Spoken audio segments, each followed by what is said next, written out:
Hello, we're live. This is Over and Over and Over Again, the Positive Arsenal channel, and tonight we are discussing VAR.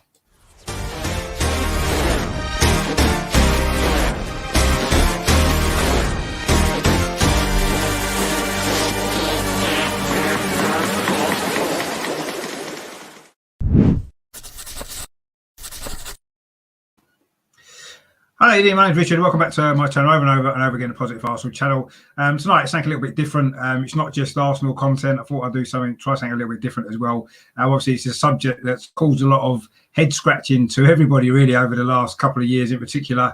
3 letters it is, that's all it is, but it seems to make grown men cry. So anyway, I've got some great guests joining me. We're going to be discussing and maybe look at how we can solve the problems that have been created by VAR. Before we start the show, just please give the show a like wherever you're watching it, and please nip over to YouTube and just subscribe to the channel as well if you haven't already done so. I've had a lot of new subscribers in the last couple of weeks or so, so thanks for your support. I hope you're enjoying the content, and I'll keep trying to do a few different things as well, just to throw it in. Just before I bring the panel in, it's been a little bit of a sad few days for football, so I just really wanted to just pay a little tribute to these two guys.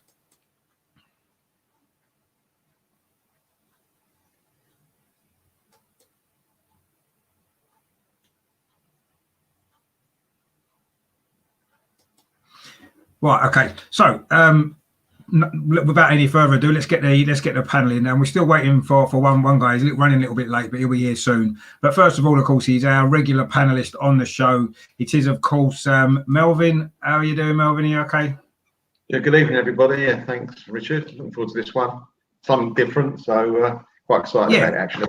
It is something different, yeah. It's going to be good, I'm sure it is. And coming back on the show again, he's been on once before. He's the host, actually, of probably my favourite YouTube channel that isn't related to Arsenal. It's Paul from the Toon Review. How you doing, Paul? You all right? Good evening. You okay? Yeah, very well, thanks. Very well. Looking forward to a good chat. So we've got Ray coming on as well soon. He's a Brighton fan, so I think he's going to have quite some good opinions on VAR after what they've been through this season as well. So it's going to be good. So that is your panel there, and this is going to be Let's Talk VAR.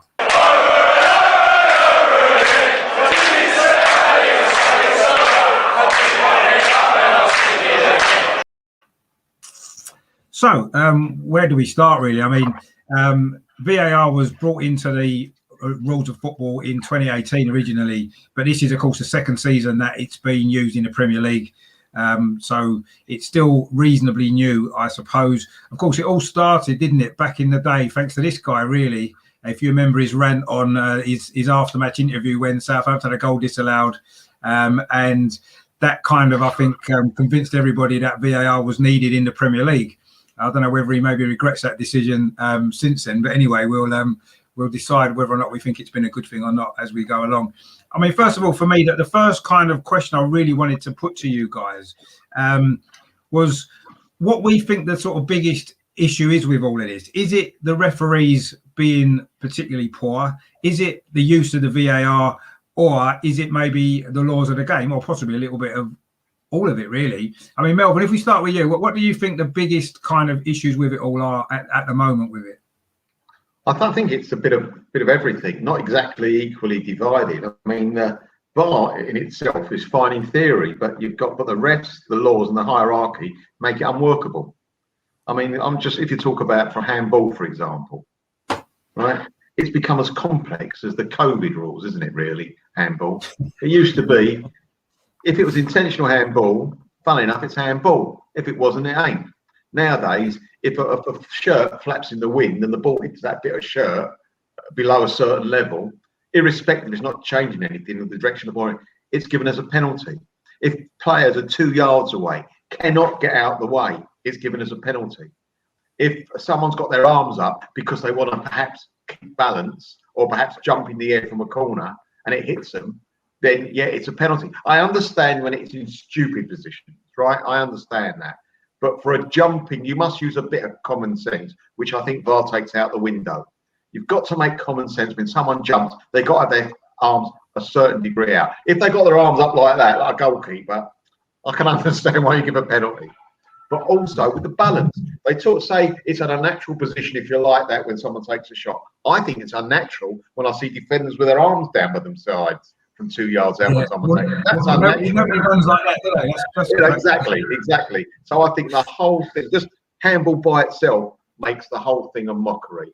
And they're making the rules as they go along. They're changing it all the time, and it's not defined. And then you hear the pundits say, well, that's the rule. Well, where did you read that, mate? Because I don't. No one's told me that. Then the referees might come out and say, well, that's the rule. It should be defined, and it shouldn't be like the Bible. It should be like a little note paper. It should be like very easy. Handball is this, that, or that, and let's get on with it. And as I say, if they use common sense, it might help. Yeah, well, yeah, I mean, it definitely would help. Unfortunately, they don't seem to either be able to do that or they're not capable of doing it. I'm not quite sure what it is. I mean, what are your thoughts on it, Paul? Obviously, there seems to be a lot of kind of, I don't think anybody can really decide exactly what the real problems are because it just seems so muddled. As Melvin said, it's all a bit all over the place, isn't it? What are your kind of thoughts on it? Well, I mean, Melvin's right what he says about the handball. It's utterly ridiculous. I mean, I remember us getting a penalty at the end of the game at Tottenham when it hit Eric Dyer's hand, and he wasn't even looking. He was midair and he had his back turned, and literally the header from Andy Carroll was literally from about 2 foot away, and there's no way that Eric Dyer knew that ball was going to hit his arm, and obviously a penalty was given. But then this weekend, you see a couple of instances where it does hit the hand in a similar position and it's not given this time. You know, there was the Hudson-Odoi one against Manchester United. You know, that was more of a penalty for me than it was, you know, I mean, I'm glad it wasn't because it's Man United and they've had enough this season.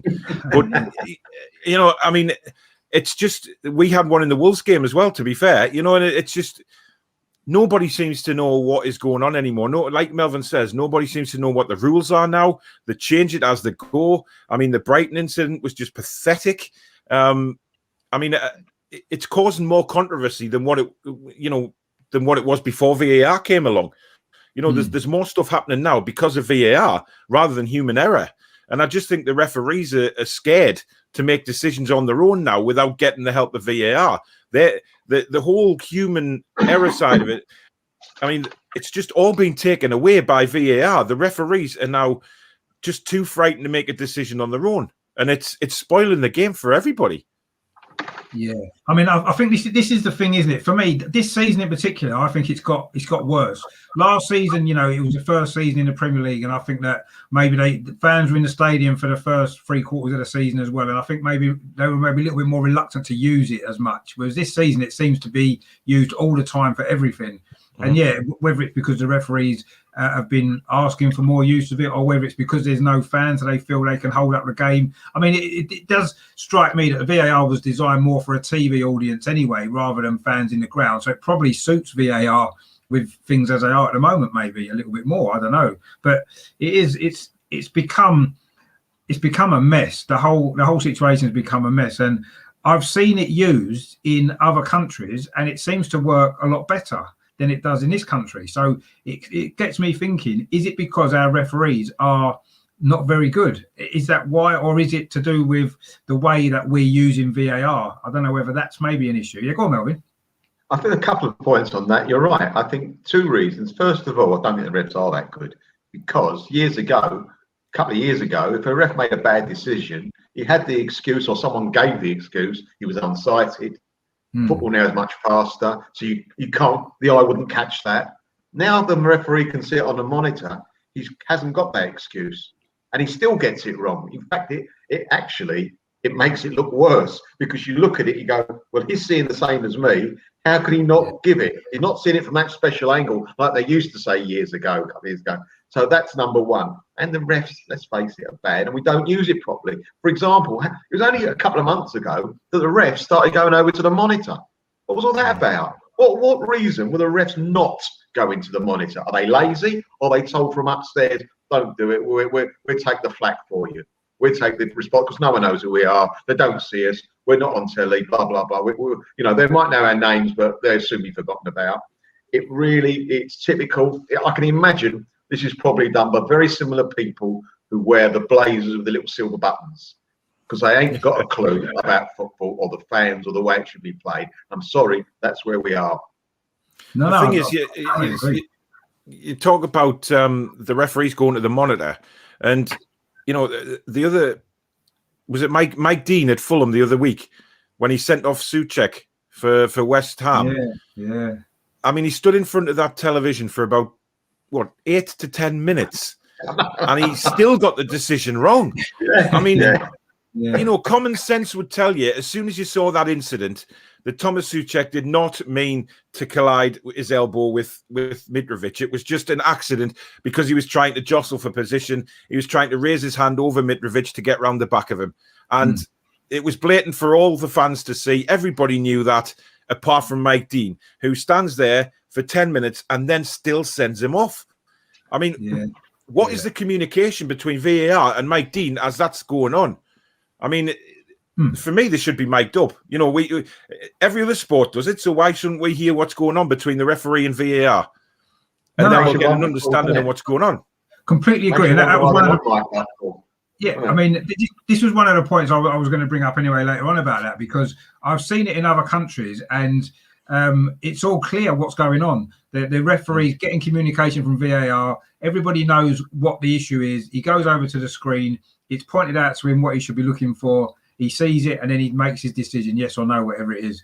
And it makes everybody understands where they are. And I don't mind it taking a longer time sometimes if they're going to do it properly and it's going to be the right decision at the end of it, I suppose. Yeah, that you want it to be as quick as it can be. But if they're going to use it, I just can't understand why in other countries it seems to work better than it does in the Premier League. And yet the Premier League's supposed to be, the best league in the world. It's billed as and all this, that, and the other, as Charlie Austin said that day when he had that rant after that game. But it seems as though we can't even get it right. Like you said there, when you've got an opportunity to look at it again and they're still getting it wrong. It's just crackers. I just can't understand how that can be happening. It's not just once or twice. I mean, Mike Dean did the same thing, didn't he? A couple of weeks before that Fulham game, Man United Southampton, when he sent off the Southampton player, didn't he? Bednarek for the penalty, which was then overturned later on. So it's like, well, he got that one wrong. He then goes to Fulham, gets that one wrong. And what's he doing? He's still refereeing. And it's madness, really. I mean, I did want to obviously discuss the Brighton incident at the weekend. I want to really wait until Ray gets in to really go into that. But I think it was it Lewis Dunk came out afterwards, didn't he? And when he was interviewed, he said, well, ask the referee. And why aren't the referees being put in front of the media afterwards to explain? If they're not going to be mic'd up, then surely they've got to come out afterwards and explain why they gave a particular decision, what their thought process was with it. Because at least that way, then we may, as fans, be able to understand exactly what was going on. Because at the moment, it's like you're looking at it thinking, well, how on earth could they have come to that conclusion? I mean, we had one, the David Luiz sending off against Wolves a couple of weeks ago, when there's been similar incidents that haven't even been a yellow card, let alone a red card. And then, it just, I don't know, I can't quite put my finger on exactly why it's going so wrong and why it's gone so wrong over the last sort of year and a half now that we've been using it in the Premier League on a regular basis. It just doesn't make sense how they can constantly mess it up when they've got the whole point of bringing VAR in was to stop all the controversy, wasn't it? That was the point of it. And the other thing I wanted to talk about was with VAR, it's supposed to have been clear and obvious errors, wasn't it? That were supposed to be flagged up. And yet we've got an offside decisions now where it's like a fraction of a millimetre. It's offside. They have to look at it 20 times and then they disallow a goal. It's not a clear and obvious mistake, is it? If that's the case, why are they not just giving the advantage to the attacking team like was always the rule? I don't get that either. I mean, what are your thoughts on that then, Paul, about the offsides in particular? Because that's a really, really, they almost like they have to be 100% accurately right every single time rather than looking at the spirit of the game. This is the one thing about VAR I really do despise is the offside, because it just takes away the whole excitement for the fans. When fans get back in the ground, or when we were previous, when we scored a goal, which I know is very rare for Newcastle, but, you guys, for instance, when you score goals, the fans are celebrating, the players are celebrating, but now you don't know whether to, because VAR is going to go back to see if there was any slight offside in the whole build-up. So it could have happened way back on the halfway line, and the goal is then overturned and said no goal. It just takes away the whole excitement for the fans, the players, everybody. I mean, even commentators, they're celebrating, in the way they do when goals go in. And then they're turned around looking like fools because they're saying, oh, no, it's not counting. It's completely ruining the game. And these millimeters is just pathetic because, to the naked eye, he's onside, right? And that's how it's always been. And if he's onside to the naked eye, I mean, yes, there's been incidents where, goals have been chalked off for offside, which have been ridiculous. But now, why can't the linesman just look along and say, right, he's to the naked eye, he's onside, carry on. These going back and drawing lines on the screen and all of this, it's just pathetic. Yeah, no, it is. It's totally, and to me, it ruins the spirit of the game as well because, yes, they might get one or two wrong, and they used to get some wrong before, but at least, I mean, I can remember loads of games. You're coming home from a game and you're talking about in the car, we've been robbed of that goal. It shouldn't have stood, or it should have stood. And then you watch replays on Match of the Day and you feel hard done by. But you accept that because humans make mistakes. But this is actually worse to me. Do you agree, Melvin? Do you think it's worse now with all the lines and the millimeters and all that, or did you prefer it? Or do you prefer it now to when goals used to be disallowed, maybe wrongly? I prefer goals to be, I know it sounds stupid, goals to be disallowed wrongly because you're taking so much away from the atmosphere. And also, they're making these lines, what they don't do, they're making these lines which is pathetic. But what they're not doing is actually clicking it off when the boot hits the ball. Yeah. They're not being very precise with that, in my opinion. So that could make a difference as well. You see a bigger difference. So it's every time we score, you've got to say, hold on a minute. Wait for the email to come through of confirmation. It's a bit like that. And what do we go to football for? We go for loads of things. And one of the main things we go for is seeing our team score because you get that lift. You get that bond with everyone else around you. You're grabbing the geezer next to you. You don't even know who he is and all that business. But that's got to stop because you're grabbing. Oh, no go. Oh, nice to meet you, mate. You found stupid. So it changes everything. And as you say, if it's a millimetre or he's got a bigger moustache this week than he had last week, disallow a goal because it's over that little line. He's stupid. And then again, I'll go back to the Blazers. Yeah, I mean, it's absolutely crackers, I think. The whole thing, where it's gone. I mean, I actually thought at the beginning when they first were talking about bringing VAR in, I could kind of see the benefit of it maybe, because we've all been on the end of bad decisions that's cost us. And, as fans, you don't want to see that happening very often. You can accept, I'll say human error, but, you think to yourself, well, if this is going to put all that right, then it's going to be a good thing. And it's used really well, as we said, in other sports, isn't it? Rugby, cricket, for example, tennis. It's all used really well in that successfully. So I thought there was no real reason not to try VAR in football because there's no reason why it shouldn't work. But they've just I don't think they could have made it or got it any more wrong. They couldn't have made any more of a mess of it if they'd tried. By the look of it, the way that it's gone over the last this season in particular seems worse to me. Do you think that there's been more referees' mistakes this season with VAR being used than there used to be before? Because I seem to think there is. Do you think that's probably fair, Paul? Yes, but it's like I said before, I think they're just frightened now of making decisions because they know VAR could make them look like fools, basically. A referee makes a decision on the pitch and then 2 minutes later it's overturned by VAR, and the referees are the ones that look, to them, they're going to look silly because they're thinking, well, hang on a minute, I made that decision and now they've overturned it. What am I going to look like on camera? As if I can't make a decision properly. And you talk about, human error there, but I used to love the fact that, you used to go to football and something used to happen in the game. And then you would either go to the pub or get in the car or on the train back home, and you could talk about it with everybody about what that incident was, and who was right and who was wrong. And I just think VAR's taken all that away. You're talking about VAR now more than you are any incidents that go on in the game. And it's just, for me, it's taken it away, which is such a shame. But yeah, I think the referees are frightened to make decisions because of looking silly on camera, as if to say, well, hang on, why are you refereeing if you can't get that decision right? And some of the things that are going back for with VAR are just completely wrong and completely taking the whole, and like Melvin said, it's the enjoyment of going to the game and jumping around with whoever's next to you celebrating goals, and the whole thing has just been taken away. And Rich, like you, I thought was going to do some good, but the cons far outweigh the pros for me for VAR now.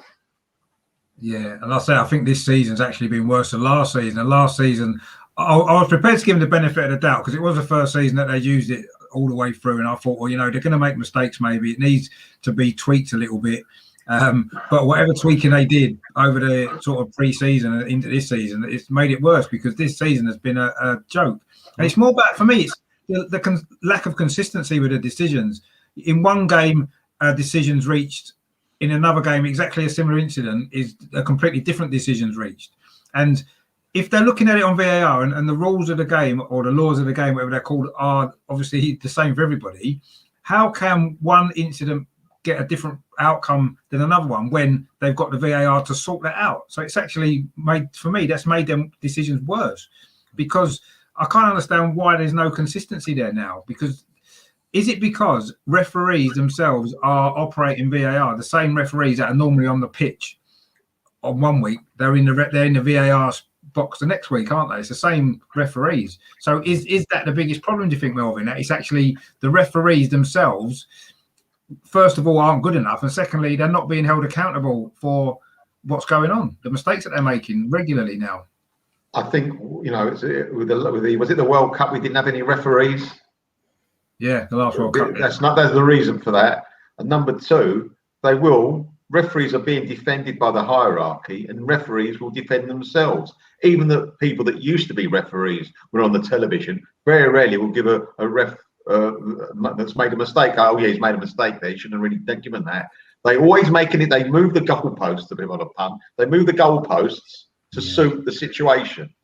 And I think that what I find, like you've touched on it, Richard, that it's like they're not all singing from the same hymn sheet. There could be two identical or nearly identical situations with two different refs on the same day. You might get two different decisions. That shouldn't be. It should be bog standard. And I think they've overcomplicated loads of things. The refs, Mr. Mike Riley, overcomplicated it. I don't think the referees so difficult that they can drive a wedge through it.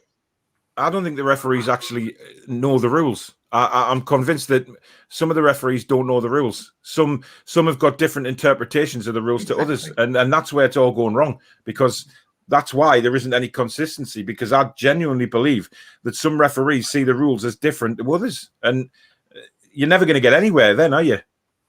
No, you're right with your staple. I mean, I'll give you an example. When you listen to the pundits after the game, and it all depends, in my opinion, what agenda they've got. One pundit, someone touches someone in the box, he goes, well, it was definitely contact, right? So it's got to be a penalty. Then another pundit on another day will go, well, he hit him, but it wasn't enough for him to fall over, so it's no penalty. How can those two things be the same? You know what I mean? They should be either it is a penalty or it isn't. They can't mix together. And they actually, I believe, people have agendas, whether they think they have or not. They definitely have agendas. Especially no, but that almost what you just said there, Melvin, is spot on, and also it maybe explains the point that Paul just made about one referee interprets a certain incident in one way and another referee interprets in a different way, in the same way that the pundits do, maybe. And I don't know if it's an agenda or if it's just the way that they view it. I'm not really sure. I mean, Shane makes a good point in the chat there about who's training the referees, former referees who are no good in the first place. I mean, that's an issue, I suppose, as well, that we need to look at. But now referees are full-time professionals, aren't they? So they'll be getting a full-time wage from being a referee. That's their full-time job. They never used to be, did they? They used to work in a chip shop during the week and stuff like that, didn't they? And now they weren't any good at that either. Well, no, maybe not, but I don't know. But now, obviously, their one and only job is being a referee. So you'd think that, what are they doing when they're not refereeing games? Are they being trained? Are they being retrained? Are they going over the rules? Are they all coming together in a big group and saying, look, in these incidents, this is what we give in this incident? Because that doesn't look like it's happening, does it? But surely it's a great opportunity now, because they are full-time referees. They haven't got other jobs to do. They should be literally all join up once a week or something, have a big meeting, all the Premier League referees and the VAR referees, everybody, and saying, this is how we're going to interpret this incident, this is how we'll interpret that, and let VAR do all that. The referee to me now, I would like to see the ref on the pitch literally just keep in order and let the referee on the VAR give the decisions, because then you know those decisions are from VAR. It's a penalty, it's not a penalty, it's offside, it's not offside, it's a throw-in to Arsenal, it's a goal kick, it's a corner. And don't let the referee do that, don't let the linesman do that. Just the referee on the pitch just keeps order with the players. He gives out yellow cards if he thinks it's a yellow card, or, you know, even that gets VAR'd as well, which is fair enough. It's going to be a red and stuff like that. Ray's here, but he doesn't seem to have his camera working. Are you there, Ray? Ah. Hello. All right. How you doing? Can you hear me? Yeah, we can hear you, Ray. We can't see you. Here we are. He's in Ray's here. We've got Ray in the house. Fantastic. How are you? Nice to meet you. Great to see Who's that old Melvin? Oh, hello, old Melvin. How are you? Young Melvin, do you mind? Yeah, I'm all good. I'm all good. Good, I just joined. So I've just got from work and blah blah blah. You know, you got to kick the cat and all that sort of thing before you get going. No, that's perfectly fine. These things happen, no problem at all. It's good to have you on the show.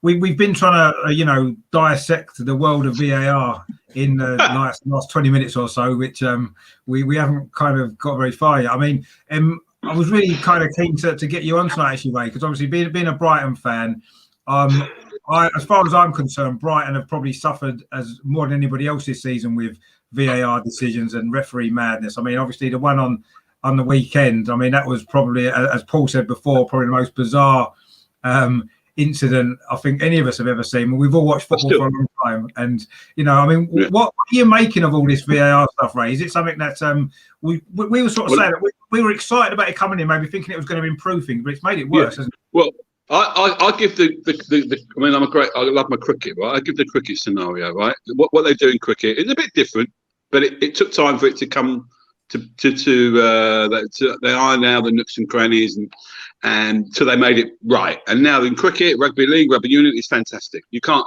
question it, except for the last test maybe. But as far as the football go, I think I just caught what you were saying before about the referees. I just think the referees, because they're earning such big money now, right? They don't give a shit, excuse my language, right? And they're making decisions because they think, I've still got a job.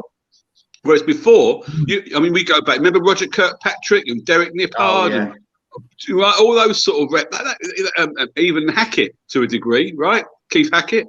They did it because they loved doing it. They loved it, right? Then all of a sudden, over the years, it's got worse. You've got Graham Poll. He was like a film star, and Clattenburg. He's gone off to earn big. I mean, he's probably the best ref we've had for a long time, Clattenburg. But he's not with us anymore. So I just think the VAR, in theory, I was all for it.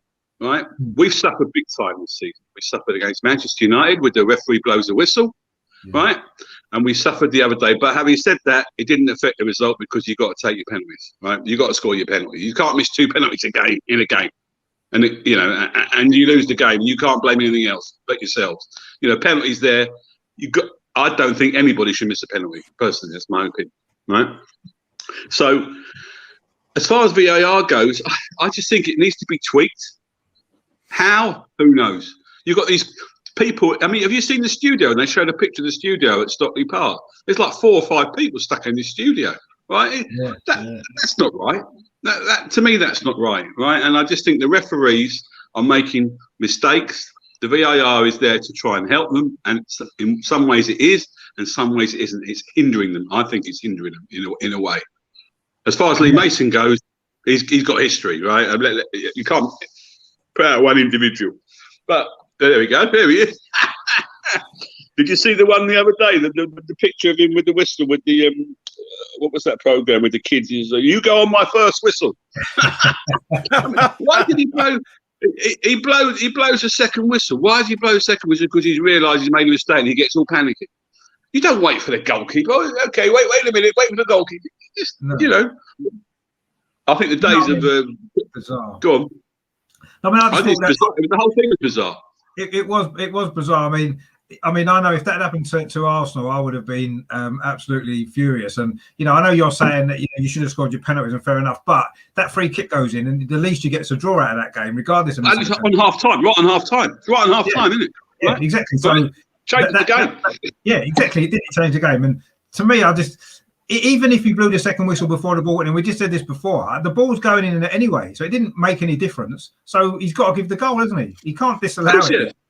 Yeah. The goalie's not saving it. It was a good little free kick. It was clever. Yeah. He's asked him if he can take it, and he said, "Yes, I blow the whistle." But, oh, hold on a minute. What are you doing?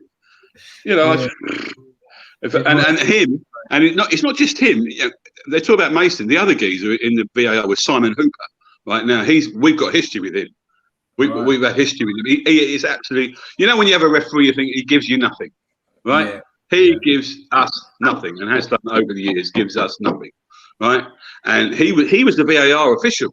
So what are they discussing? I think this might be a bit contingent. The fourth official should play more in the game, right? Because he sees the game, he's watching the game, right? He could tell the referee what he's thinking in his ear, right?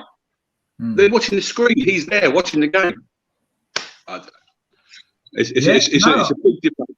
Maybe the fourth official should be the one looking at the screen when they show the replay, because he's standing there anyway. Possibly. And telling the ref to come over to look at it. Yeah, maybe the fourth would look at the replay. Maybe. What about the other day with the Chelsea, the Man United, where they're all hovering around the screen, looking at it like, "Oh, let's look at the screen." That's totally out of order, wasn't it? And no one did anything. It's because it's Chelsea and Man United. If it'd been little old Newcastle or little old Brighton, I'm sorry, mate. Right? You know what I mean? Get the cards flashing out. You know. Yeah. It's totally wrong. The whole it's got to be tweaked. It's got to be looked at properly. But I'm all for it. I am for it, because it does. In this day and age, there have been mistakes over the years. You know. Yeah, no, there has been some big mistakes. I mean, obviously, the biggest one was, of course, England in the World Cup that time, wasn't it? When Lampard's goal was Ireland not going to the Euros when Henry handballed it. Yeah, exactly. Right? Yeah, there's been a few. I mean, Ryan makes a point about Mike Riley. Of course, Mike Riley was that referee who was in charge of the Arsenal-Man United game, the 50th game of our unbeaten run, when he basically let Man United get away with assault on all our players for the whole game, and then Rooney died for the penalty. So he's now the guy in charge of running the whole joint. And it is no surprise that since he has been running it, it's gone downhill. And I don't understand. I mean, we're just sort of getting on to the point really about the fact that they're now full-time professionals, these referees. They're not, you know, they don't work elsewhere anymore. They, like you said, they're getting paid a lot of money. So for me, 180 grand a week. A year there on 180 grand a year, the referees. That's not bad money when they used to be a copper or used to be a salesman or something like that, and used to a couple of £100 a game. And they did it because they loved it. They loved the game. And if they got a cup final, it was the biggest thing in the world. Now they expect all this. Right? To me, it's wrong. The whole thing is wrong. Yeah, no, you're totally right. You're totally right. I mean, I didn't realise they actually got that much. I didn't realise the wage was that high. I thought it was about 80 grand. Well, what's Clattenburg earning in Saudi Arabia then, Boob? Well, yeah. It was reported on the radio. I think it was actually this morning when I was listening to it, because they were talking about it. Various incidents, and 180 grand a year, and it beggars belief, really. I mean, you would think then, if that's the case, I mean, they're earning, money probably more than some of the players, actually, some of the younger players that's coming through some of the clubs. You would imagine then, say for example, we mentioned Mike Riley just a little while ago making sort of two really big errors in very quick succession. Why aren't referees then fined in the same way that maybe players are fined if they get 4 or 5 yellow cards or they get sent off? Why aren't the referees maybe fined for their mistakes? Do you think that might improve their performances? What do you think, Melvin? Do you think that would be a good idea to maybe look at doing something like that to get them maybe more accountable for these mistakes that they're making? I don't think you fine them, Richard. I think there should be more referees in the pool, and the best referees get a game every week. And if you make a mistake, you go out the top. Was it 19 games a week? You go out the top. Yeah, but you still get your wages. Still get your wages. Yeah, that's right. Well, no, you get an appearance money rate. It should be, say, you get 120 grand a year plus X amount every game you actually referee. So it's kind of a fine. Performance-related pay, as it were. Performance-related. Yeah, if you like. Yeah, because players get that, don't they? Players get that. But players get it. Of course they do. Mistakes, and there's no accountability. It don't matter. Next week, whoever makes a mistake next week, the following week, you still get a game, unless there's an almighty uproar. unless he gives a goal before the team's kicked off, something stupid like that, he is going to get another game the following week. If he does it 2 or 3 weeks in a trot, they might think of something. But that's how, and they're on. You know, how many refs are there at the moment? Well, there's only one referee in the Premier League. Paul, it's quite a lot. Is there? Because there's quite a few. I'm not sure. Well, how many games a week are there? Working out. You've got to have 3. You've got to have 3 for every game. You've got to have the referee, the VAR, and the 4th official, and an assistant VAR. So you've got 4 in a game, really, haven't you? Yeah, but not all games are played on the same day now, so you don't. No, but over a weekend. I mean, if you look at the same refs twice on the same weekend, do they? This is different. Well, I always look at the schedule to see what ref we're going to get. I think, oh, are we going to get right? And you look at it. I mean, for example, a referee might referee on the Saturday, but then on the Sunday he could be the VAR, or he could be the 4th official. You know what I mean? So there isn't enough, is there, to go round? I mean, the referees in this country are that poor to me. I only respect one referee out of the whole pool of them, and that's Michael Oliver. And I've always liked him since he came in at a young age. He came into the Premier League at a very young age, and because he's a Geordie. I don't think he is. But he's the only one I think who does a decent job. But even he makes mistakes. But you know, I just think that the pool of referees is very, very, very poor. Yeah, it is. It's very, and considering that they're full-time professionals, it makes it even worse how poor they are, because there's no excuses really now, is there? I like a referee to be inconspicuous, like Michael Oliver. You don't know he's there, do you? Right? You don't know he's there, right? But some referees they like to chat and they like to do this. Michael Oliver, he never opens his mouth for the game, does he? He never opens his mouth, and that's how they should be, right? That's how I think they should be. Clattenburg was the same. He never said a word, did he? He was a great referee. Great referee. Right? The best referees are the ones that are never heard, basically. If the referee hasn't made any controversial decisions, he's just the game's ran smoothly, that is a good referee. Yeah, exactly. They think they're stars, don't they? I mean, I think it was mentioned before. I think they're the stars. As you mentioned it. Well, Mike Dean loves the limelight, doesn't he? You can tell. Mike Dean, the way he dishes out yellow cards and storms around the pitch, he just loves the limelight on him. And that's wrong, because referees should not have the limelight. Graham Poll started it all. Didn't he? With his chat. He started it. But as I said to you years ago, referees, they had a certain, they were inverted commas professional, because they loved what they did and they put their heart and soul into what they did, right? And it was just because they loved it. You know, all referees are failed footballers, let's be honest, right? At the end of the day, but they do because they loved it. And some great referee. I mean, even go to Jack Taylor, people like that, right? They were good referees, excellent. They know the law. I know you're going to talk about the laws of the game. They know the laws of the game, right? And I just think that because, as Paul says, they're earning mega bucks. They don't give a toss. They know they're going to get their wages at the end of the month. They don't care. No, well, they don't seem to care. Another question, Richard: are they hiding behind the VAR?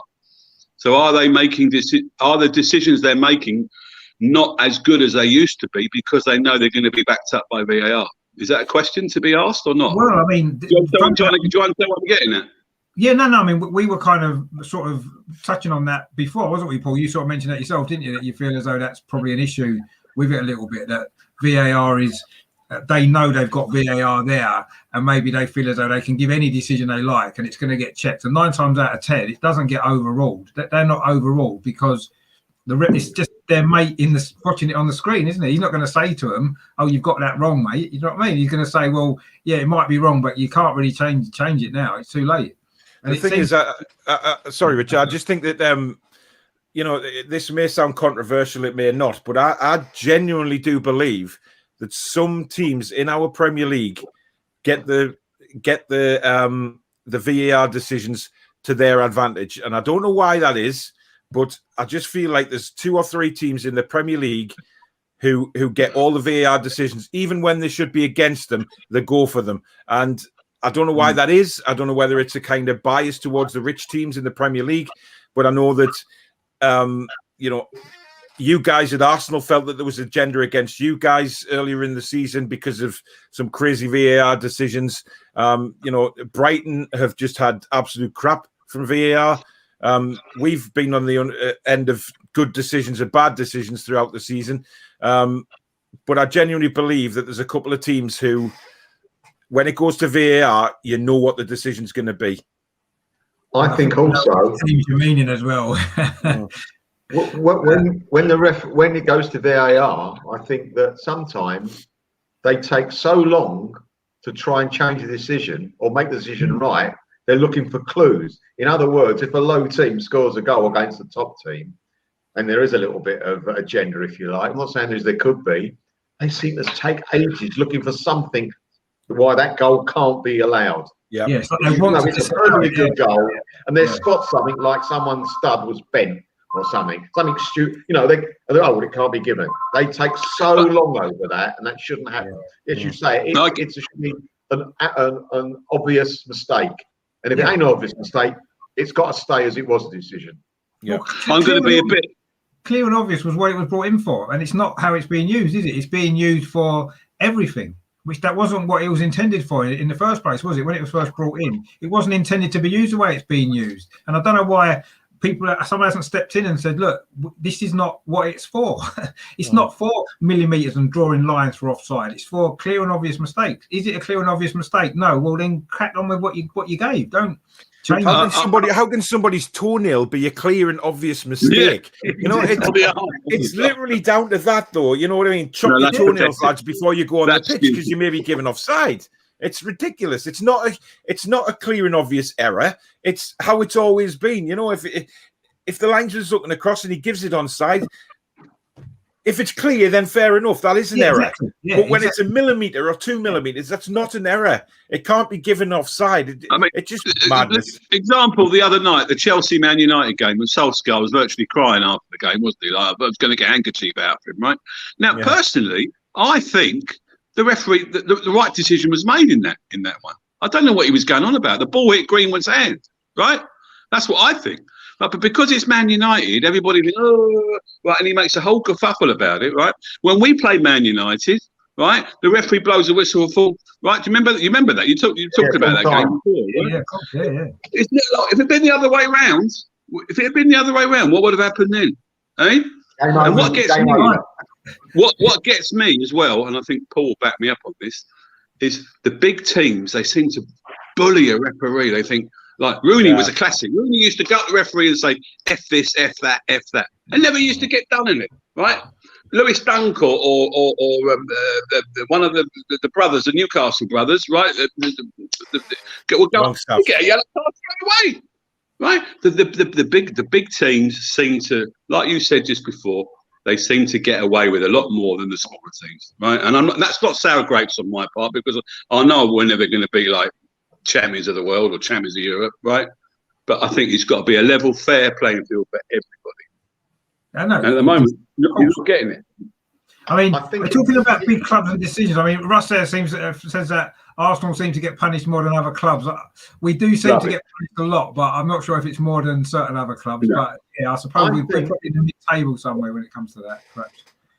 I think there is bias out there, but I think it's something called unconscious bias. They don't actually go out to be biased. They don't actually realise they're doing it. Yeah, but something at the back of their brain automatically makes them do it. So but Melvin, they watch football. They listen to the papers. What this guy's here saying, Kane gets away with a lot of stuff. What does Kane get away with? Little niggle. He gets his fair share yellow cards, doesn't he? Let's be fair. He does get a few, doesn't he? He does foul a lot in the game for a forward. But it's dangerous as well from Harry Kane. It's dangerous the way he backs. He looks like a defender and then he's backing into them when they're in midair. That's how they got break somebody's neck. Yeah, exactly. It could break somebody's neck, and nothing ever gets said about it. Because he's Harry Kane. And, Correct. If that was John Joe Shelby, I'll tell you something now. John Joe Shelby or Neil Maupay, our centre forward, or someone like that. Trossard, nothing. Yeah. The big thing was with Maupay when he fouled your goalkeeper, the Arsenal goalkeeper last season, right? Yeah. Everyone made such a big fuss. It was just like an innocuous challenge, right? Because it was against Arsenal in this nasty way. There's a whole big thing about it. A whole big thing. Mate, Right, he made us 20 million that doing that. He did, What? yeah. What? Oh, well, the goalkeeper, you mean? Yeah, we got the other goal. He managed to sell it for 20 Oh, million. you sold the goalkeeper. Yeah. Yeah, he did actually. Yeah, funny that wasn't it? Because it wasn't.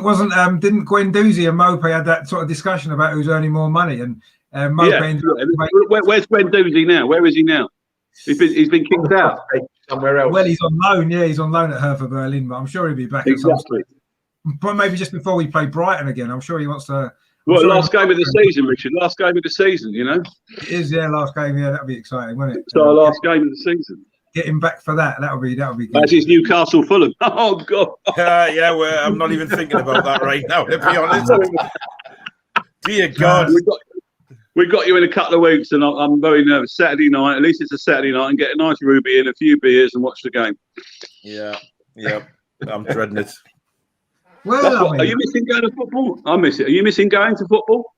Massively. Yeah, I think we all are. I think, we spoke at my show last night. We were talking about fans going back in the ground, and Richard, you watched it. You saw me have a rant about it because, but I just think COVID has made things worse for people that were actually, for Newcastle fans who were boycotting the ground and things like that. Yeah. COVID's come along and it's just made things 10 times worse. It's just, I want to get back but like we've been talking about, I want to get back, but this whole VAR situation has just completely blown up since the fans have been away, even more. So when we go back, what do we expect? We can't celebrate goals till Melvin says an email comes in to say yes, you can start jumping up and down or jumping on whoever's next to you. You can't do that now, or VAR go back and look for an offside that was happened 3 minutes ago. It's wrong. So, the enjoyment of going back to the football, watching the match, is at the minute, the way VAR is, it's taking the pleasure away from a spectator. But as you said, you made a very good point. The VAR is in the spotlight because we're not going to games. We're watching a game on a Saturday afternoon. We never watched the game on a Saturday afternoon before, did we? Or do you know what I mean? We're watching more and more football than we were, right? Because we're not going to games. So this VAR is the spotlight for everybody now. And everybody. Yeah. Yeah. I mean, Ben made a point there about VAR sort of spoiling things. I mean, it is the 19th anniversary of that goal Dennis Bergkamp scored against Newcastle, obviously, today. And saying that VAR would have ruled that out, which would have been a shame, wouldn't it? Yeah, but they would have. We all know they would have. But I mean, I was at the other end when that goal went in. I was at the Leazes end. Yeah, I was as well. It was absolutely magnificent piece of skill, and nobody can tell me Bergkamp didn't mean to do that, because he clearly did, because he was that kind of player. And Dabizas is still looking for him now. It was just fantastic. And that's the kind of thing that VAR is going to take away from the game. Then we are in trouble. We are in serious trouble if that kind of skill and agility and absolute brilliance is going to be taken away by VAR. And that's where we are now. It is, yeah. And like you said, that would have been ruled out, that goal by VAR. And it's just, the amount of other goals that's been ruled out as well in the meantime. It's just, I don't know, it's not sitting well with me, all of this. And this season in particular, it's got worse and worse. And is it because there's no fans in the stadiums? Has that made us focus more on that? I don't know, but I agree with you, Paul, that we all want to go back to the game. We all want to be in the stadium, but the whole, it's not like, goals are quite hard to score in football for most teams, apart from maybe Manchester City. But for most of us, goals are hard to come by. And as fans, you want to enjoy those moments, don't you? And VAR is taking that away, and it's taking it away, isn't it, from us? And even when we're back in the stadium, I mean, I can remember, to be fair, we were only in the ground for what, sort of 6 months or so with VAR last season before, obviously fans weren't allowed in. I can only really remember maybe one or two incidents, games that I was at, where VAR kind of stopped a goal. There was one at Man United we had when Aubameyang's goal was disallowed, when he was clearly onside, and then VAR gave the goal, so the celebration was like 5 minutes after the goal. And it's not the same, and it's, I don't know, and if that was happening on a regular basis every single week, to me, it would take away 90% of the fun of being there. Really? Yeah, but I'm going. What you're saying, that last season, right? We played Everton. You may remember the game, and we win some. We got a penalty in the last minute or the last few minutes to draw the game, and it was never a penalty. God knows how they gave, but the VAR gave it as a penalty, right? Now, the referee didn't give it, VAR overturned it. So we wouldn't have got that penalty if VAR wasn't there, right? So it went in our favour. We drew the game, okay, which we didn't deserve to draw. So there are swings and roundabouts, but I think what we're saying, we all want a bit of consistency. That's what we want. We want consistency. We don't want a fingernail. We don't want the cuff of the shirt. You know, we want a bit of common sense, common sense. That's a word that we've used tonight before. But the referees aren't allowed to do that because they've got that stupid line. When they show that stupid line on the telly, oh my God, for goodness sake, right? They had it the other week. Tottenham had it the other week with Song. A lovely goal, great build-up goal. It was like that, millimetre. So we didn't mind that one getting disallowed. That's fine. Yeah. That's acceptable. We don't mind that at all. It's just when they disallow everybody else's goals, that's the problem. Goal scored against Tottenham, but they don't get it. Do they get this in Europe? Do you get them moaning about VAR in Spain, in Italy, France? You don't hear it, do you? I mean, I watch the highlights sometimes, Bundesliga or La Liga, and you don't see it. And I wonder why you don't see it. That's what gets me. You don't hear about it, do you? You don't get it like that. I watched the game at the weekend. I think it might have been Hoffenheim were playing, and there was a VAR incident for a possible foul. The referee, he went to the screen, and within 30 seconds, he looked at that screen. He watched it. I think he watched it twice, and he came straight back on the pitch and made his decision. And the players just went with the decision. There was no arguing. There was no hassle. Because he'd been to the screen and he'd made a quick decision, he'd seen it on the screen, that was it. He didn't have to watch it 9 or 10 times like these English ones do. And the players respected the decision because they know he watched it on the screen and he made the decision within 30 seconds. And that proved the players, right, he knows what he's doing. Right, there you go. And that happens in Europe. Whenever I watch a lot of the French and German leagues, and you never see the kind of rubbish that goes on in the English game. Yeah. No, I mean, I've seen a video of, funnily enough, the Australian A-League, right, which is, miles below the Premier League level or these top leagues in Europe. And they've got VAR spot on that, they're mic'd up so you can hear the conversations. They use the screen. They're told to use the screen. They go and use the screen. Everybody can hear what they're saying. And they've come to a decision which is perfectly clear to everybody.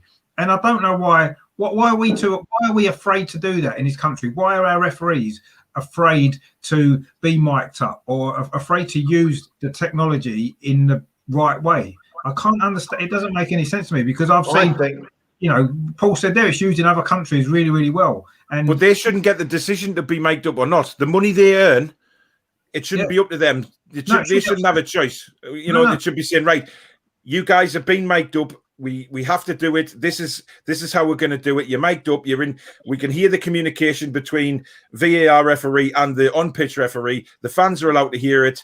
End of story. You could get on with it. They're on enough money. They shouldn't be able to turn around and say it's like interviewing after a game. The managers and players have to do it. So why shouldn't the referees? Yeah, I mean, it makes no sense. They get away with too much. Yeah. I agree. I mean, I've been saying this actually for years and years actually about referees facing the press. Obviously, long before VAR was a thing.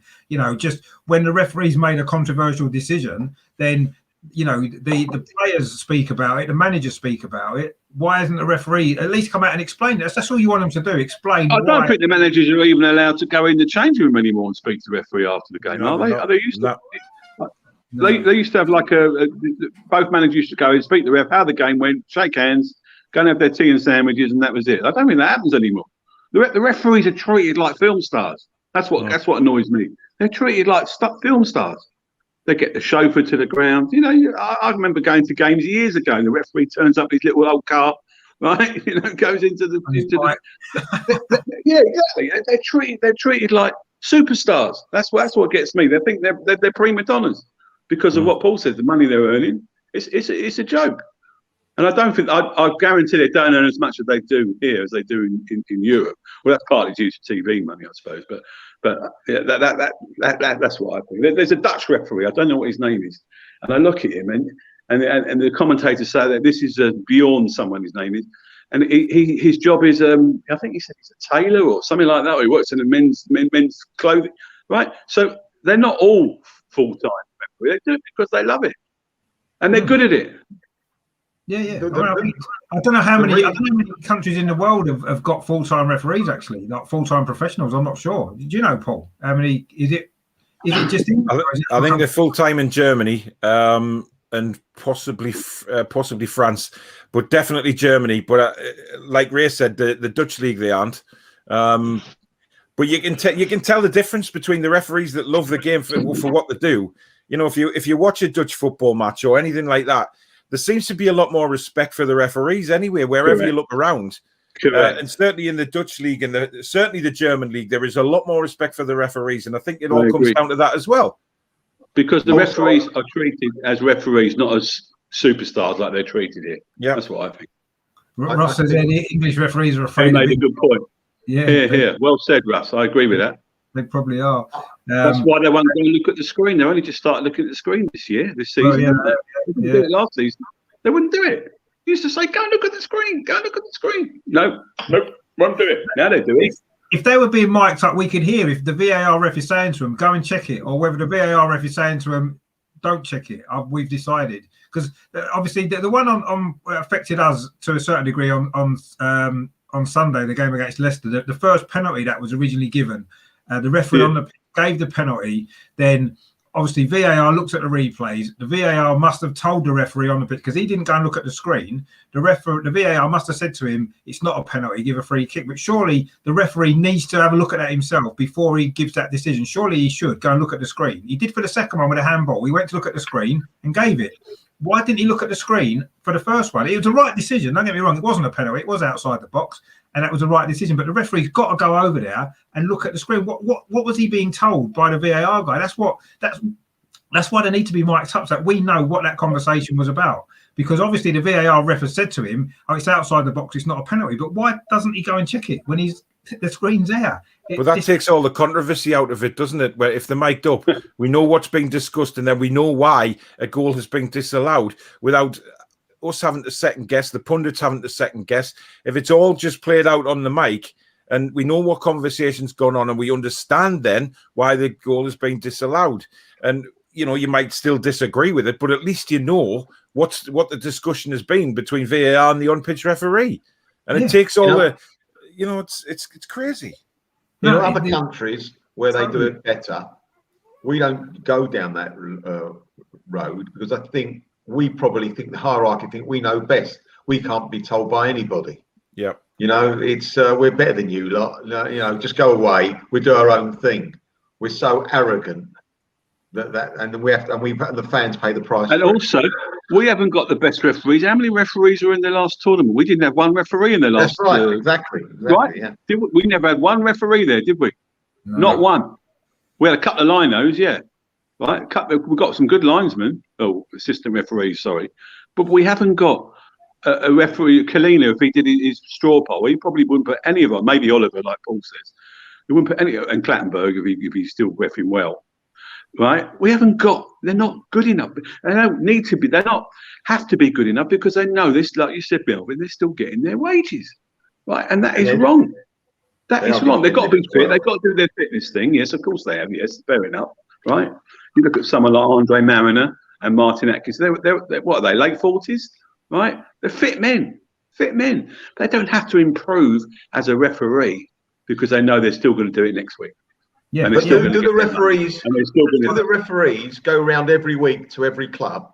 Is there a referee? They should be going around either one at a time or together, or perhaps they can't do it together with the situation, to go around to club and a chat, get to know the managers a bit more, explain how the rules are, because I don't think all the managers now know the rules. They're baffled as well. I mean, as you say, Paul, I don't think even the refs know. But just to have a consensus, to have a chat about, look, I gave a penalty a few weeks ago. Though I wasn't involved in your game, you saw the penalty I gave. The reason I gave it was, and if it happens again, I'm going to give it again. And that type of thing, just have different refs going around, because they've got plenty of time on their hands. All they got to do during the week, in my opinion, is travel to the games, do the games, and keep fit. They might do it by themselves or with other people. Other than that, they must have a lot of time on their hands to go to these clubs and have a chat, and break down all these barriers, which there are loads of barriers now. Why not put ex-players in VAR? You know, who actually know what goes on a pitch. you know, who've been there, been through it, know exactly what. Why not put ex-players in the VAR room? You know, but nobody thinks of these things. The FA never think. The Premier League, it's all about, you know, like Melvin said, the Blazer gang, you know, and it's like they don't think about, oh, well, ex-players, you know, instead of letting them rot somewhere and, you know, all this mental health stuff, use their knowledge of the game and put them in the VAR room. One thing that's come up recently, I've said it for years, and it came up on a game the other night when someone was fouled and he rolled and rolled and rolled and rolled. And the guy said, who's hurt wants to roll. That's the last thing you want to do. Exactly. And yet the referees fall for it because they've never played the game, some of them. Yeah, I mean, Gary's brought a similar kind of point, actually, that it's, you know, VAR should be manned by non-active referees. Yeah, and I mean, maybe ex-players should be involved, possibly, yeah. Or some of these pundits that sit in the studio seem to know everything. Stick them in the VAR box. Yeah. I don't think they do know everything. Some of them know, Richard, do they? Come on. Well, no, but I think they do. So let them have the opportunity. Correct me if I'm wrong, but years ago, didn't the Premier League referees every other week or once a month go and have to referee in a lower division? Didn't they have to go down a couple of divisions to referee in the second division or the third division, or just to keep them on their toes, basically, to show them that you're not refereeing at the highest level every week. You are a referee. You've got to know where you came from, and you've got to go back down. And it might help. I think it would help them to improve. Right. I mean, it's probably since they became full-time that would have stopped anyway, wouldn't it? Because the referees in the lower divisions won't be full-time on salary. No, I wouldn't have thought. The championship referees, even some of them, I think they all want to get promoted to the Premier League list so that they get the big bucks, I suppose. I mean, I know you're right. Actually, some of them referees did used to referee sort of further down the leagues, and I know it doesn't happen to Arsenal very often, but in the FA Cup, sometimes a Premier League team would get refereed by maybe a lower league referee if they're playing, say, a League One side away from home or something like that. It will be a lower league referee who does that game. I've seen that happen a few times. But funnily enough, I mean, you know, watching games in Europe is another thing. Like in the Champions League, the Europa League, you look at how they're refereed those games. It's completely different. And I remember a few years ago, everyone used to say that, oh, the Champions League referees are terrible, and it's you know, our referees are better, but it's gone full circle now because I love the referees in Europe. I think they're so much better. The European games are better to watch because you don't have all this nonsense going on there. It just doesn't happen. And I can't understand why the FA or the Premier League or whoever it is, you know, the PMOL or whatever they're called, why are they not realising, why is somebody not telling them that, you know, it's wrong. How it's going is it's wrong. It's going in the wrong direction completely. And other countries and other referees and other leagues are doing it better. And do we not want to be the best? Do we not want to be the best? I know that you're talking about if we want to be the best, we want to improve. Best paid, yeah. We wanted to improve our league years ago by getting foreign footballers. Perhaps we should get foreign referees as well to improve our league. Perhaps we should, yeah. Maybe that's, you know, I can remember though, Melvin, when you say that, you know, I can remember years and years ago, you know, when our English teams were in Europe or England used to play, and we used to laugh at the foreign referees. I don't even can remember. They didn't have any respect from us as English football fans. We always thought, oh God, these foreign referees are terrible. How the rules have reversed now, where I'm with you. I would much rather see, because of money. The English players would never ever stand up to the German referees because they are solid. And I actually admired that referee in the Ipswich game who stood up to the Ipswich player the other week when he stood right in his face and as if to say, right, get out my face. That's my decision. Yet the referee gets punished for it and not the player. So, you know, that's my view. I just think that, you know, a lot has to come down to the players as well, you know, respecting the referees. But we've been through this before with respect and all of that, and it's just gone out the window again. And but I'm with you, Melvin. I think foreign referees coming into the Premier League would be a fantastic move, and send some of ours over there, you know, to learn how to referee better. No one wants our referees. I think. Well, exactly. Yeah, that's the difference, no one's isn't it? Want to take them, are they? They've got to look at our game. I mean, it's Russell made a good point there. Actually, maybe VAR should be run by an independently trained body. Yeah, that might actually be the way to do it. Sort of outsource it, you know, rather than having it in house all the time. Because the Blazer men would never let that happen, though. That's the problem. The men in Blazers would never ever let that happen. Yeah. Yeah. No, they wouldn't. They wouldn't. But then this is like Melvin said before as well. This is one of the reasons why we're in this kind of cycle of it all, because they won't make the changes that need to be made to.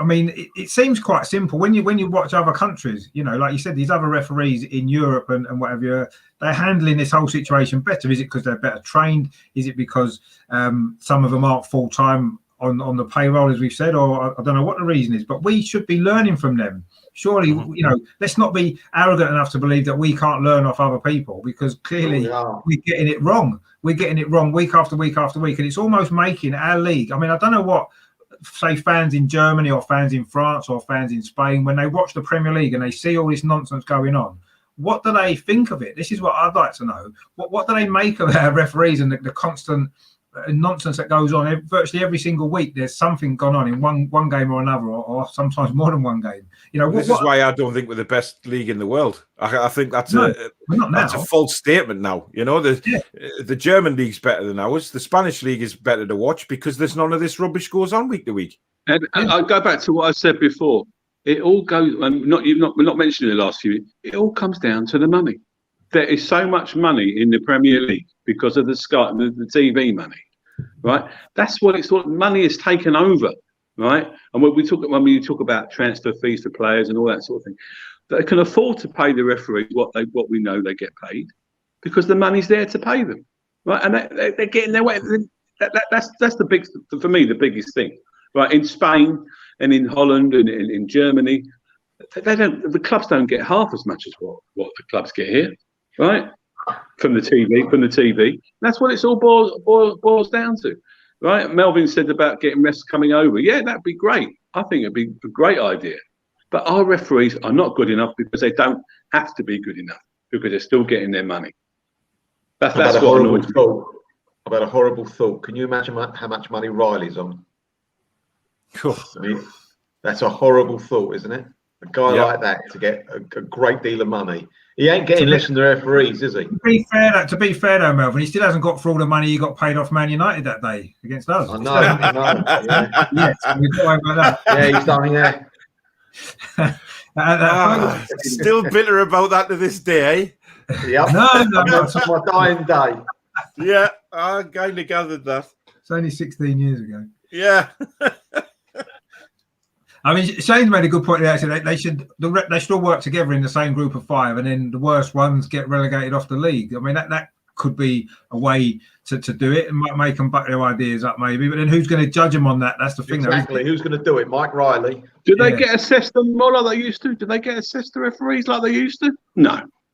Well, they don't, because they know, as Melvin said, they're in a pool. There's a pool of X amount of referees, right? And they know they're going to get paid. They know they're on a contract. They're going to get paid next week, right? Whereas we always used to shout out again, "Oh, the assessor's watching you, ref," right? There's no assessors at football anymore. Assessing the referees. Do me a favour. In the amateur league there is, right? Yeah. In the amateur league there is. Yes, I know. But we're talking about the Prem. Referee a mark out of 10, don't you, on your score sheet? Yeah, that's it. Exactly. Yeah, Exactly. If you used to give them under 3, you had to give an explanation. Is that right? Exactly. And then they get called in for extra training. The referees, if they get a low score. So it's a hard thing. I mean, I've refereed kids football. It's hard. It's hard refereeing. I've done it. I've refereed kids football. It's hard. It is hard. It's a hard job. But no one forces a referee to be a referee. Right? They do it because A, they're failed footballers, or B, they want to be a referee. Right? But now it's a job, it's a career. It's not being a referee. Do you understand what I mean? It's not something they do on a Saturday or a Tuesday. It's something they do the whole time. Yeah, but you see, what should have happened is, right, it's like, you know, if you're a professional at anything, you know, if you're a plumber or you're an electrician or you fix people's cars, if you constantly made mistakes week after week, what's going to happen? You're going to lose your job right now. Exactly. Your employers aren't going to put up with that for too long. You're getting complaints coming in, you know, people's kitchens are leaking because you're not putting the taps on properly. And eventually you're going to lose your job. But these referees, this should be happening to them. They should be accountable for their mistakes. And if they make mistakes, mistakes, they should be sacked or they should be disciplined or something needs to happen. But at the moment, it's like it's just a little boys' club, isn't it? They can just do whatever they like, get away with it, have a beer with the boss in the bar afterwards, go home and make the same mistake in the following week. And this is why things are not only not improving, they're actually getting worse. And they've got worse very, very quickly as well, I think. I mean, it's always been pretty bad. I mean, I've been moaning about referees pretty much from the day I started watching football. But it's got worse. I never thought it could get worse. I must admit, 2 or 3 years ago, I'd never have thought it would have got worse by bringing VAR in. But in actual fact, it's completely gone mad. I mean, what I wanted to look at is maybe some solutions that we've got. Maybe Mike Riley might be watching this, or maybe someone can send it to him afterwards and he can have a look through it. I hope you're well, Mike, after that ridiculous game against Man United. But anyway. Oh, dear. Let it go, Richard. Let it go. Chill out. But he might watch this. Someone might send it to him. And so if we can come up with a few solutions that he might be able to listen to and say, yeah, okay, that actually might work and that might help to improve things. If you could maybe pick 2 things, Melvin, to help improve things moving forward, what would you like to see happen? Make the rules less complicated so they don't have to keep changing them every 2 minutes. Want clarity. There's no clarity with the rules. Absolutely make them easier to understand and keep them the same as long as possible, because obviously the way they keep changing rules proves that they've got it wrong in the first place. And also touching about the refs with mic'd up. If they're not mic'd up, and they should be, at least at the end of the game, not so much be interviewed, but be on the television and give their reasons why they gave a contentious decisions.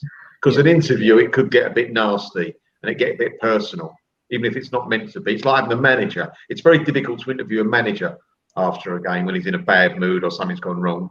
So a referee just say, right, this is the situation, and he reads through, this is why I made that decision. I gave that goal. I know people weren't happy. Just explanation, make it a more transparent, because it's not transparent at all at the moment. They make decisions and you scratch your head, why did he do that?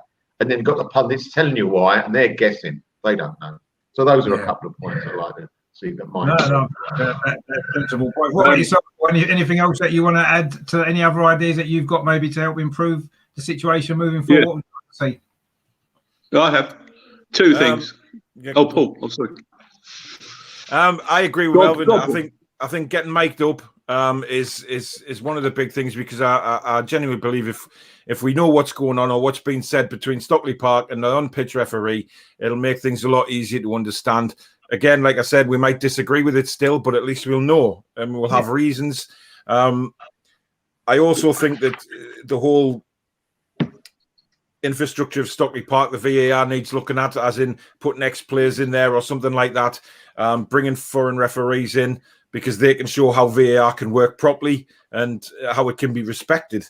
And I think basically better training for the referees, know the rules, because some referees see the rules as different to others, and therefore that filters down to the managers and the players. Nobody knows what the hell's going on. So just have some straightforward rules that can be understood. Change this stupid handball rules, change this stupid offside rule, let the game flow a bit more, and then I'm sure that, when it comes to the crunch and VAR is really needed, then they can make the right decisions. But just take all the stupid rules away and let the game flow more.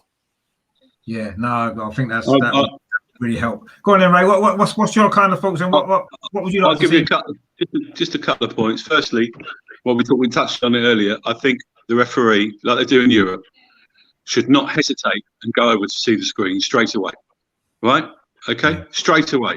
Because if the guy in his ear said, listen, Paul, I think you should go and have a look at the screen, he should go straight away. Now, the guy in his ear is not saying that because he doesn't want to undermine the referee, because it's all like little clap, right? Yeah? So I think they should go to the screen a lot quicker than they do. And also, there should be more, not common sense, but more leeway. That stupid line, it should be a little bit of a benefit of the doubt. If it's a fingernail, if it's an arm, if it's if it's an arm, it's not helping him to get to the ball, right? Because he's not running with his arm. Do you know something? There should be a little bit more, not of common sense, but a little bit more leeway with the line. The line they put up, and they go, look, it's just That's what I think. Because I'm not going to stick up the VAR because I'm trying to be a devil's advocate here. I think it's going to be with us, right? It's not going to go away, right? And we've got to accept it, but it's got to get better. And it's only like the second season, whatever, right? And it will get better. It got better in cricket. It got better in rugby league, rugby union, yeah, tennis. I know it's different games, but in cricket, it's like automatic. No one could query it anymore, right? So that's what we got to strive for football. We've got to be more. And as Melvin says, and Paul said, the rules. The referee's got to know the rules. Now this stupid bloke, he feels. I mean, Lee Mason. Why did he do his whistle like that? What is he feel under pressure? What did he do? It's not because he's. I mean, I always thought he wasn't a bad ref. He wasn't a great ref, but he wasn't a bad ref. I know he's a Manx, so you probably don't like him. But why did he do that? Because I think they're under so much pressure to get it right. For the big teams as well. Right? Yeah, no, I think it is. But they should be able to handle the pressure. They're getting paid 180 grand a year. You get paid. They don't. That's the thing. You see, they don't. They don't say, "Oh, you had a." If you right this weekend, right, you watch a game on Saturday, Sunday. Mark the referee out of 10, right? Now, if he's getting a 6 or a 5, he'll get a 6 or a 5 the following week, right? But it shouldn't be. You should be getting 7 or 8. It's like being at school. You've got to improve. You've got to improve all the time. And they're not improving. That's what gets me. They're not improving. They're getting worse. They're going back because they don't need to improve because they're still getting money. That's the problem. They've got no incentive to improve because they haven't got any. There's no accountability, is there? That's the problem. I mean, with cricket actually, and tennis to a certain degree as well. What I do like about that, and I don't know if it would work in football, maybe have something like each team has got maybe 2 opportunities in a game to go to VAR for a decision. Say, for example, if you can see the goal, you think it might be offside, you can say NFL. They do that in NFL as well. Challenge. Yeah. And you'll maybe allow 2 per team per game. Slows it down. Slows everything down. Well, it does, but it's instead of checking everything, let the clubs decide what things they want checked and give them a limit to how many times they can do it in a game. And then maybe let the manager decide, oh, that was offside. I think that's offside. I want to check that. They check it. It's not offside. The goal's given and that one's done. They've only got one more challenge left in the game. And I don't know whether that could be something to look at because it has worked in other sports. I know football is a different sport. In NFL, it's an hour's playing and the whole thing takes 3 hours because of all the stoppages and all that. Yeah, but it used to do that before they had video stuff in, didn't it? The NFL's always been a bit like that, hasn't it? Stop-start, I suppose. I don't know, but I just maybe something like that. But I like the idea of miking them up. I think that's the best idea because that doesn't leave any doubt in anybody's mind about what's gone on. It's not necessarily going to change the time it takes necessarily. I mean, hopefully it might do, but it's more about being transparent with it so everybody knows what's happening. Because at the moment, no one's got a clue, have they? No, and even now, like that incident at the Brighton game happened on Saturday. It's now Tuesday. No one's any further on to knowing what was going on, why they came to that decision. And if we know that, then maybe we can understand it a little bit more and say, right, okay, we understand, Lee Mason, you made a mistake, you got it wrong. And apparently he said he did it because he realised the goalkeeper wasn't ready. Well, yeah, but at least come out and say that was the reason. Then we can say, well, fair enough. I mean, it's the goalkeeper wasn't ready. Ready for what? Well, yeah, exactly. If he's not ready, he should come out. Ready for what? Man, honestly, it's pathetic. It's absolutely pathetic. I mean, people are going to complain about anything anyway, I suppose, aren't they? Whatever we do, whatever you bring in, like we're complaining about VAR. But yeah, I think referees need to either, as we said, either come out with a statement after the game or they need to be mic'd up so it's all really clear for everybody. And then I think that would be a massive step in the right direction. So, Mike Riley, if you are watching, that's what you need to look at bringing in next season maybe, or as soon as fans can get back in the ground, because I don't actually think fans would put up with what's gone on this season. And I think maybe it would be different with fans in the ground. When you've got 50,000 people, that extra kind of pressure on the officials anyway, I don't know if it would be, I don't think they'd be making such a balls up with it. I really don't. They certainly would have heard the 2 whistles at Brighton last Saturday, wouldn't they, with 30,000 people screaming? Well, no, they wouldn't. No, they wouldn't. You're right. But yeah, I mean, this is the thing, isn't it? But yeah, I mean, Sam was saying there about clapping referees onto the pitch. That was sort of mentioned, wasn't it? Oh my God, can you imagine that? Man? Oh, do me a favour. You're making them out to be more superstars than they are. That's why I tend not to agree with you about the miking up thing, because they're going to be like, oh, listen to my voice, listen to me. They could become like that. Their ego will take one hell of a boost, because you do need some sort of an ego to be a referee, but you don't have to show it. Do you understand what I mean? But some referees will, all right, blah, blah, blah, okay, they'll like the sound of their own voice and things like that. Do you know what I mean? I mean, do you remember? Melvin, remember? Do you remember, Melvin, when we had that game and the referee was mic'd up for some TV show? Was that Millwall, wasn't it? Yeah, Millwall. And that was really interesting, because at the time it was really like innovative, wasn't it? With a referee being mic'd up, and they did it for a TV documentary or something. And Tony Adams was screaming at the referee, wasn't he, when he disallowed a goal? And but that was fantastic. But I know that was 30, 35 years ago, whatever it was now. But that surely, if they could do it then as an experiment, if you like, surely that's got to be the way forward now, isn't it? Because I mean, that was fascinating. I thought at the time it was fascinating, wasn't it? To hear the referee interacting with the players. Obviously, there's no VR or anything, but you could get a much better idea of exactly what was going on. And the thing is, Richard, right? Sorry to interrupt there, but just thinking about it, right? You look back over, like, technology-wise with other sports, football has always been way behind. And, cricket, tennis, rugby, every sport, but football is supposed to be the biggest sport in the world, yet it's behind when it comes to all the technology. And when the technology does come in, they always make a mess of it. Other sports are finding ways to get around problems, they deal with it properly, they get rid of the problems, and it flows nicely. You look at cricket, you look at rugby now, everything's fine. But football always seems to be years behind, and there's no reason for it. The money that's in football, it should be a world leader for technology, not struggling behind the other sports. Yeah, no, exactly. I mean, and this is nothing new. I mean, I can remember. I mean, Melvin might remember this as well. Back, I think it was the mid-80s. Arsenal had put up a video screen in the ground, right? And the first game they put it up, they showed replays of goals and stuff. And then the FA said, "Oh no, you can't show replays. Exactly. You can't show replays." And this was 1984, right? Arsenal was looking at doing something different. But the FA actually stopped Arsenal showing replays on the screen, because they thought it might lead to a bit of trouble for the referee when he's got a decision wrong, or he's disallowed a goal when he shouldn't have done. So they stopped that after one game. And they weren't allowed to show. They wasn't even allowed to show highlights of the game at half time. They wasn't allowed to show anything. It was just literally a screen with a team up, and that was all they was allowed to do. And I mean, even going back even further, in the 1930s, when Arsenal put a clock up on the clock end, they had a 45-minute clock, right, for the time, and the FA made them make it a normal time clock, so that it wasn't the referee.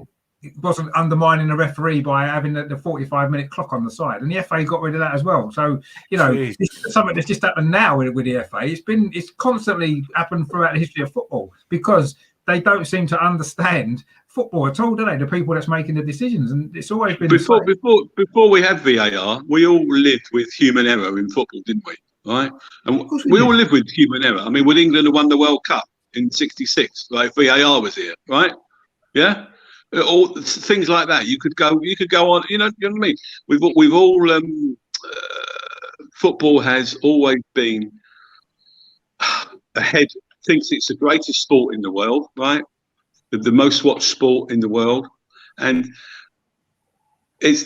footballers thrive on human error. I think human error sometimes makes a game. In other words, a referee makes the wrong decision. Okay, we used to he made the wrong decision. We'll get it in the next game. Yeah. But now, because the technology is so, I don't know, it's hard. Yeah, so much game or the game after. That's the problem now. You never get them at all, do you? I mean, Gary's made a good point here in the chat. Actually, VAR is being used to make the game perfect, and we don't want that. And I agree with that. That's what I was trying to get at. It's not. It's not a perfect game. It's not perfect. I mean, cricket's not perfect. Look at the decisions in the cricket last week. There's a couple of dodgy decisions there, even with the cricket cam. With the decisions in the cricket, it was a couple of dodgy decisions from the camera. But So live it's sport, isn't it? Live sport isn't about being perfect. It's about mistakes. Correct. Players make mistakes, Correct. and that's what it is. You know, we can't become robots. Otherwise, it's just that takes everything away from sport, because that's not what sport's Correct. about, is it? And Correct. I don't want it to be perfect. I like it when they get decisions wrong. If it's genuine, they've genuinely got a decision wrong, because that happens. And I think, yeah, we moan about it. We always used to, but at least we could accept it more, because you think, well, yeah, these things happen. You know, players make mistakes, referees make mistakes. But now it's almost like we can't accept a decision being wrong, because there's no excuse for it to be wrong anymore, really. And it's kind of gone completely in a full circle, really. So I don't know. It's become very, very frustrating. And yeah, it's as we said earlier on, it's taken a lot of the spontaneity out of football, really, as well, hasn't it? Certainly from a fan's perspective, because you're worried about celebrating a goal, or you celebrate a goal 5 minutes after it's gone in, because they took that long to decide it was a goal. And I don't know. I suppose the only time it's good is if it's gone your team's favour. So the other team score, their fans all celebrate, and then it's disallowed by VAR, and you can laugh at them for 5 minutes. I suppose that's the only positive to it, maybe. But other than that, and also, Richard, you sing at a game. We had it last season, or last season. You know, you can stick VAR, and then we think VAR. Well, you know what I mean? Well, we've done it. You've been in games. You've got decisions. Yeah. We've been in games, right? It's just the patheticness of some of the decisions that they're making. That's what I think we're getting at. You know what? I think it does come down to what Melvin said as well, and Paul, about the laws of the game. That's sometimes they could be a big contributory factor to the whole mess, really, because some of them just don't make any sense, and that they're open to so much interpretation that, as we said before, a similar incident one game will give one decision because one referee and one VAR seen it. Exactly, or not exactly the same situation, but a virtually similar situation happens in another game, and a completely different outcome. You know, I mean, I know the David Luiz one recently is the one that sticks in my mind, when the red card for the Man United player got overturned in almost exactly the same situation, and our one didn't. But these are things that, you know, I mean, I suppose that's not really down to the laws of the game so much, more the interpretation of it by the referees, I guess, and the people that's reviewing it, I suppose. I mean, finally, before we wrap up, then I suppose that what I want to kind of end with is, you know, would we, the four of us, if we have a little vote, would we prefer to see VAR scrapped and go back to the old method, or do we just want to see it improved? What would you say, Melvin? What would get your vote? Do you want it gone, or do you want to work with it and improve it? Right. There's a caveat to this. I want it gone. But I want better referees, because I've lost all confidence in the referees. If I had confidence in the referees, I don't mind them making mistakes, because that happened. But the back of my mind is there's unconscious bias there. Well, they're not good enough, and might be a couple of reasons for that. But if the referees were good enough, I can accept them making mistakes, even when it goes against us. What I can't accept is that some of them may or may not have agendas. So yes, I'd like to scrap it and take it on the chin, one way or the other. That's what I would like. Yeah, no, I wouldn't necessarily disagree with that. What about yourself, Paul? Would you want to scrap VAR, or would you just rather they worked on it and improved it, or tried to improve it at least? I'm with Melvin. Scrap it. It's took the whole enjoyment out of football. Like you said earlier, Richard, when it first came along, there was a lot of high hopes for it, I guess. But because they've totally overdone it with all the stupid rule changes and things like that. So scrap it. Keep goal line technology. Yeah. But, you know, that's fine. That's worked quite well. However, you know, let human error come back. You know, it was what made the football, the talking points after the game, etc. It's just completely spoiling the game. So I'm with Melvin. Scrap it. Yeah. Okay. What about yourself, Ray? What would you want to do? Scrap it or improve it? In an ideal world, I'd like to scrap it, but we live in the real world. It's never going to be scrapped. So therefore, it's going to be tweaked. It's got to be looked at. It's got to be improved, because we're sitting here and people may be listening. And I talk to my friends, and everybody's fed up with it. They hate it. Nobody likes it. Nobody enjoys it. No. Right? It's brought in for a purpose, and it's not doing that purpose at the moment. Right? And also, so I would say, in answer to the question, I would get rid of it, but it will never go, because it's going to be here. It's going to stay. And I think what Melvin said as well, improve the refereeing. Let the referees be more accountable. Let them have a rating.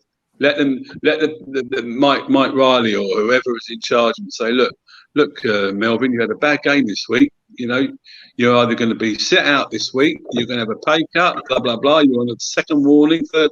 That doesn't happen, right? It's like prima donnas. Improve the standard of the refereeing. Let them. I'm sure they know the rules. I mean, come on. I mean, they know the rules. And also, we haven't mentioned it. Get rid of that stupid linesman flag when the guy's just about to put the ball in the back of the net. Stop all that business. That is pathetic. That is with the offside tag. Oh my God! What a wind. I was going to say there, Richard. That for another day, Richard. Maybe that is pathetic. That is a stupid rule. That is. That's what I was going to say. Just if they're going to keep VAR, simplify the rules. Just make it simple. Correct. It doesn't have to. It's not rocket science. Football has never been rocket science. Just keep it simple. It's a simple game. Yeah, simple game. And then that stupid offside rule. If they're offside, put your flag up and blow the whistle. Correct. What's the point of letting play go on? 10 minutes to put the flag up. Yeah, I don't get it. It's ridiculous. I don't get it either. Pathetic. Yeah, it is, man. I mean, even them lines when they go, unlucky. Yeah. No, that's what Yeah, no, it's crackers really. Trusting the officials is gone. Yeah, a good tradesman never blames his tools. Well, they're not good tradesmen, are they? That's the problem we've got. I think that's the biggest problem, as Melvin said. I think that if the referees were better, then there'd probably be no need for VAR, would there, in the first place? Because the referees would get most things right, and we wouldn't need to be even having this discussion. But unfortunately, the standards slip. But as we've said, in other countries, it doesn't seem to be quite as bad, does it? So, would you be having this discussion if it wasn't for the farce on Saturday afternoon with Brighton Villa game? Well, I think that particular mistake and that particular error has maybe made it more urgent in my mind that something needs to change. And I think that I've not been happy with VAR from the start, but last season I was prepared to give it the benefit of the doubt because it was new, and you think, yes, they can tweak it, make improvements. What they've done is they've made it worse this year, and you'd imagine that I was expecting this year that VAR was going to work better than last year, because you'd expect it to progress each time as they learn, but they don't seem to be making it progress. In fact, by what Gary said before, by trying to almost make it perfect, they've actually made it completely imperfect, and it's just. I agree. And that's partly because of the situation we're in, because we're watching a lot more games than we ever used to, I think, and all that sort of thing. Yeah, more games. Every game's on telly. Every game's on telly now. Yeah, it is. I mean, I don't tend to watch a lot of other games, if I'm honest. I mean, the odd one sticks out for me, and I think, I'll watch that. But I generally watch the highlights on Match of the Day, and I watch the Arsenal games, and the odd one or two here and there. I watch a few Newcastle games, which is quite painful at times. I feel your pain, Paul, sometimes watching them. But thanks, Richard. Cheers for that. Paul, I've got a young fella down the end of my street who wants to play. He said he'll play centre forward for you. You've got no centre forward, so he said he'll play centre forward for you next week. Well, that's fine by me, because he'd be better than Joe Linton. Without a shadow of a doubt. I'll take anybody. Yeah, what about Andy Carroll, the Messiah? Nah, he's done. He's finished. Newcastle's finished at the minute. Do you think you're going to be in trouble? You're in trouble, do you think, or not? Yeah, definitely. I think it's made worse by the fact we've lost St. Maximin and Almiron now for at least a month. I saw that. Yeah. So we're without those guys, our two best players. I mean, we looked at these up and coming games and thought, right, there's an opportunity maybe to get some points and pull away. But now we've got Wilson, St. Maximin, and Almiron all out injured. It's not looking great, I must admit. And I think if it comes down to the last game of the season, my God, I'll not be able to take it, man. Fulham away on the last day. You could just see it now. Fulham needing a point or something to stay up. Fans will be allowed in by the last game, they reckon fans will be. What's his name, the guy that played for you? Mitrovic or something? Yeah. He plays for Fulham. Does he still play for Fulham? Yeah. Yeah. Well, it's either going to be Josh Madger, who played for Sunderland, or Mitrovic, who played for us, who's going to send us down. So, we've got so much to look forward to. I mean, I know I saw on your show last night, Paul, you were sort of talking about who might go down. And I think we've all understood that Sheffield United and West Brom are probably going down, aren't they? So it's one, and you were sort of saying one from Newcastle, Fulham, or Brighton, wasn't you? Yeah. I mean, what about Southampton? I think if Brighton had a striker, had a proper striker, they'd be mid-table. I said that to you, Rich, before the show. I honestly think that the football they play is fantastic, and I mean we can't score goals. Exactly, and I think if they had a striker, but welcome to the club because we can't either. So it's going to be a fantastic game at the Amex. I think it'll be like it was it last season when you nicked a 2-1 win when the ball hit Perez and it went in off of Perez. Do you remember that? Oh, that was Diame. That was 2 seasons ago in the Championship. 2 seasons ago. That was when we were in the Championship. That when we beat you 2-1. But you seem to have good games against you. I mean, it's 2 weeks' time, and it's going to be very, very nervy. But I do think Southampton are being sucked into it. I think they're being sucked into it a little bit. Maybe. Southampton. I think they've got enough points on the board, to be honest. Burnley aren't doing too well either, are they? Burnley are struggling. Burnley hot and cold. They win a game, lose a game, win a game, lose a game. I think Burnley will be all right. I think Burnley will be fine. I really do think it's between the 3, Fulham, Brighton, and Newcastle. You don't think West Brom? You don't think Super Sam is going to get them winning? They play, beat Fulham. Not a chance. Not a chance. And I will be the first one to have a little smile on my face, saying finally that man has a relegation on his CV. Yes. Because I think he's so many times he's escaped it by being the lucky sod. And Allardyce, we play West Brom on Sunday. We play West Brom on Sunday, and we've already put that down as the hashtag Dinosaur Derby or the Jurassic Derby because it's Steve Bruce and Allardyce, 2 of the most prehistoric managers in the Premier League right now, going against each other on Sunday. I mean, if you want a cure for insomnia, then watch that game on Sunday.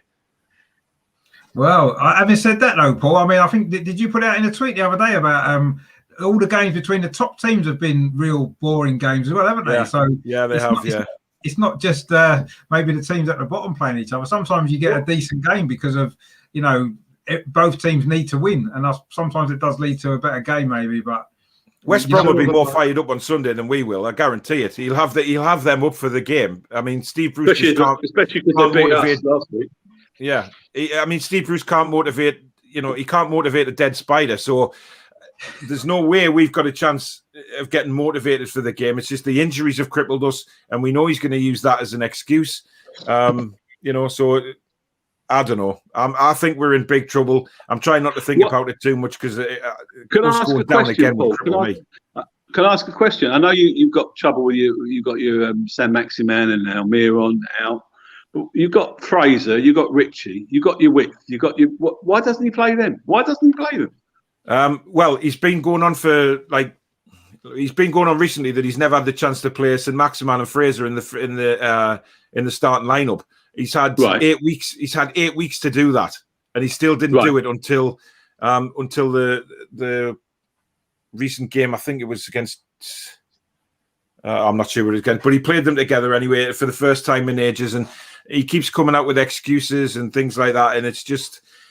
Fraser, for me, hasn't really proved himself yet, but that's probably down to injuries. He's fallen out with Matt Ritchie. Something happened in the transfer window, and Matt Ritchie hasn't been part of the team until he came on as sub the other day. And now Steve Bruce has thrown Matt Ritchie under the bus for not communicating properly. So I think there's something going on there. He's fallen out with the Longstaffs.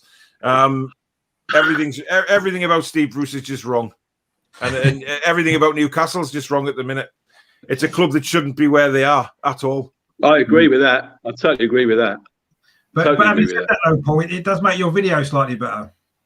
Yeah, I know. I'm going to have a heart attack one day. I swear to God I will. But, what can you do? You guys know just as well as I do what it's like supporting a club for so long. It's in your blood. Oh. And when you see it being destroyed by certain individuals, that's what makes it worse, is the fact that the owners... If you have an owner of a football club who just does not care, doesn't get the area, doesn't get the fans, it's heartbreaking compared to what you used to do with a chairman like Sir John Hall, for instance, who really cared, ploughed money into the club, ploughed money into the area. Yet now we've got somebody who just sticks his billboards on the side of the stadium, and he's just happy to stay at home. He doesn't care. And that's not just Newcastle. I mean, there's plenty of clubs like that who've just gone to rot because of he's using it. these he's owners. using his money. That's what Ashley is. It's not. I wouldn't say money laundering, God forbid, but he's using it because he's got money to burn, and he thought, oh, let's play at my football club and put it into that. But That's all it is. Say, with no, of course it is, with no enthusiasm for the actual club, right? Just a cash cow for him, Ray. That's all it is. It's exactly. just a cash cow. I agree with it. It's such a shame. It really is. But if Bruce, would you get rid of? If you were to get rid of Bruce, do you think that would be the right thing to do? And who would come in and do anything? They won't get rid of Bruce. Who would come in? Ray, if I'm honest, get Messiah do it to the end of the season. Shearer? No, Shearer wouldn't come back. But I'd take Fiona Bruce over Steve Bruce right now. To be fair, I don't know who would come in. Who would you take? Who would you take? To be honest, if they sack Steve Bruce, I'd keep Graham Jones on as head coach till the end of the season. Well, Graham Jones is a good man. He's shored you up in the last since he's been there, hasn't he? Yeah.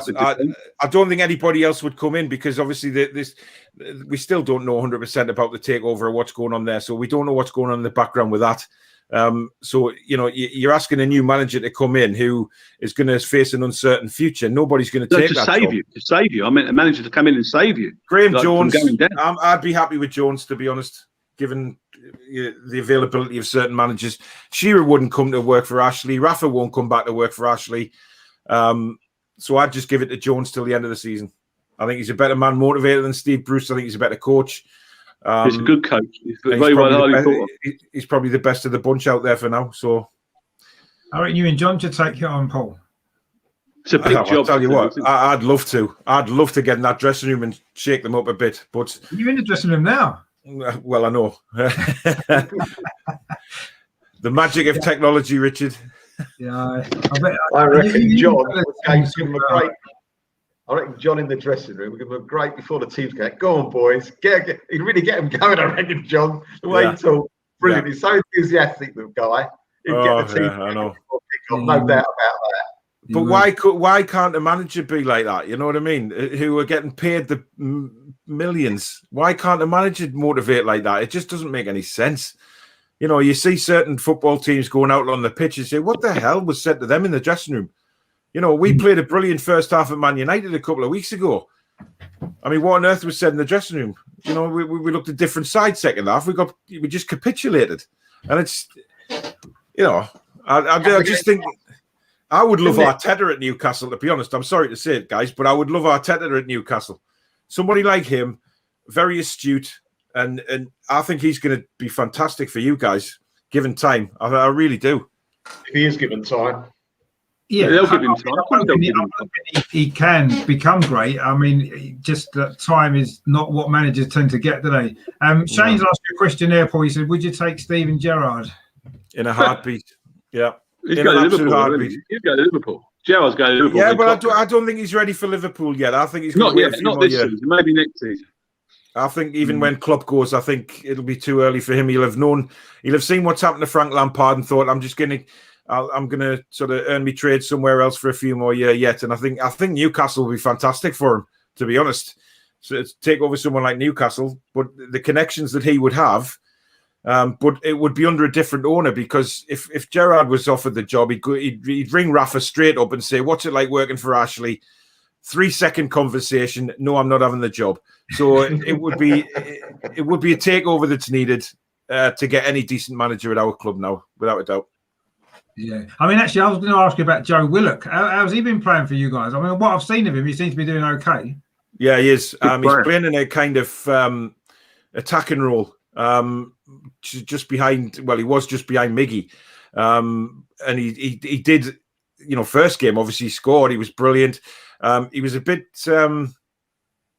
He's a bit anonymous against Chelsea, I think, down at Stamford Bridge. He didn't really, but then again, the whole team was, to be honest. He was a lot better on Sunday against Wolves. He should have actually scored. Very similar chance to what he scored against Southampton, but he put it too close to the goalkeeper, and Maximan put it in. It was offside, but he certainly give us a bit of a lift without a shadow of a doubt in the midfield. Without, you know, he's even, you know, Shelvey's even pulling his socks up for once, you know, around Willock. So, you know, I think he's been a good signing for us. I think you've got a lot of good young players, Arsenal. I think you talk about Arteta. The future is bright. Your young players are fantastic. Yeah, I mean, definitely. I think I shouldn't really say this, but Smith Rowe, I know he's a Croydon boy, so I shouldn't really say this, but he's a fantastic player. He's a great player, right? Yeah, and Nketiah and Saka, and to nurture these players, right, which Arteta will do. They'll do that, and I think he will have the time. You'll win the UEFA Cup as long as you don't play one of the three British teams that are left, right, until the final, perhaps. One of them at some Because point. that'll be a banana skin, huh? We'll have to I play- think the future's bright. If I was an Arsenal fan, I'd be quite looking forward to the future. Arsenal Especially Rangers Nick would be a Dalglish cracking as well. Europa Cup final. Arsenal against Rangers would be brilliant. Oh, That in, could- in if- Poland, if- if- in Poland, in In Gdansk. Poland, yeah. Yeah, that would be good. As long as it's not Man United, they don't get Yeah. it. But yeah, we'll see what happens. Yeah, it'd be great to get to the final again and see. Hopefully, we can put right what we messed up last time, maybe, and we'll see. But yeah, it's a long way off yet. Winning the Europa League, we still got It's a long got way. to be your way into Europe, though, isn't it? It's got to be your way into Champions League, though, hasn't it? Really, let's be fair. The only way, realistically, of getting in the Champions League, isn't it? Because we're not going to finish top four, No. and we may not even finish top six to get Europe via the league at this rate. But we'll see. I mean, things have picked up in the last few weeks, I guess, but we're still a long way off because of the bad start that we had. So it's trying to play catch up. Other teams lose a few games, and we can pick up a few points and get there. But And you've got the enemy next week, haven't you? You've got the enemy next week. That'd be a big game. yeah, well, it's always a big game. It's even a bigger game now because of how close we are to them in the league as well. It's not a lot of gap. Yeah. So it's Mind the gap, Richard. Mind the gap. exactly, yeah. Hopefully there'll be a gap the other way for a change after that game, but we'll see. We've got a couple of big games before then. Actually, obviously with the Burnley game this weekend, where hopefully we can do you guys a favour down at the bottom and beat them for you, and then obviously the Europa League again, the first leg before we play Spurs. So we'll see what happens there. A lot of big games to come, and let's hope that there's no major VAR cock-ups in the meantime that we have to kind of deal with, because we've had enough of that, to be honest now. Well, I mean, thanks for you guys for coming on. It's been a Thank great you. it's been a great Pleasure. conversation. Melvin, you. first of all, before you go, where can people find you on social media? I know you're always appearing on every channel. I'm trying to leap onto every channel will have me. No, I'm on this channel. Thanks, Richard. I'm on From Dull Square to Where, and I'm on Ryan, Mr. Arsenal 89 on that channel. So Thanks again. Really enjoyed it. It's a great chat tonight, boys. Nice to see you again, Paul. Not so much you, Ray. Not so much you. Thank you, Melvin.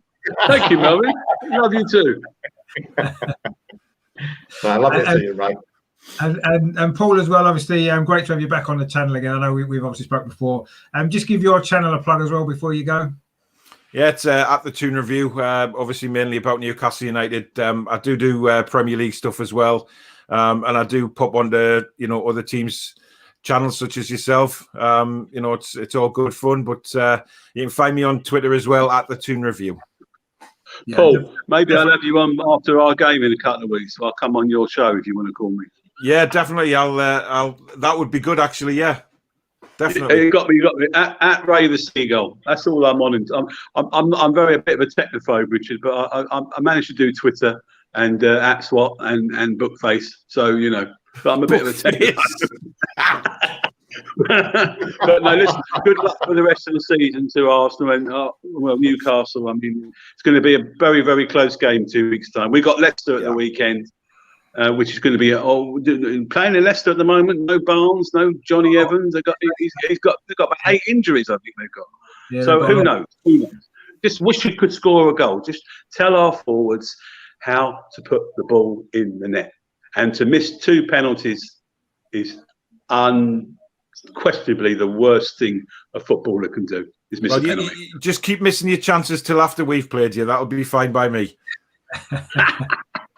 All the best. Thank you. Hopefully you'll both stay up actually, and Fulham will go Yeah, down. and me. Yeah. That's what I'm hoping will happen. Or Well, maybe Fulham on a rock. Fulham are playing all right though. They're doing okay. They're doing but okay. they got a similar problem, haven't they? They play well and not They've get the got a results. lot of hard games. They've got a lot of hard games coming up. Yeah, I mean, Brighton play well and not get the results. Fulham are playing quite well, not getting the results. Newcastle are Well, just the not good- playing well The and not good getting. thing is, Richard, the good thing is we got Arsenal last game of the season. As you know, we don't lose to Arsenal. So Apart from at Christmas when we beat you 1-0, you mean? Apart from them. apart from when we beat you last season 2-2. Oh my God! Yeah. Maybe we need Mike Riley to ref it just for a laugh. Oh God, Richard, you got to let that go, man. You really have to let it go. You know, your mental health's at stake here. Come on, just forget it, man. No. It was a long time ago. See you later, boys. 50 games. All the best. Bye. Cheers, mate. You know, mate. Thanks for coming on. Cheers, mate. Bye. Cheers. Bye. So that was Ray there, Brighton fan. Enjoyed himself on the show, which is good to see.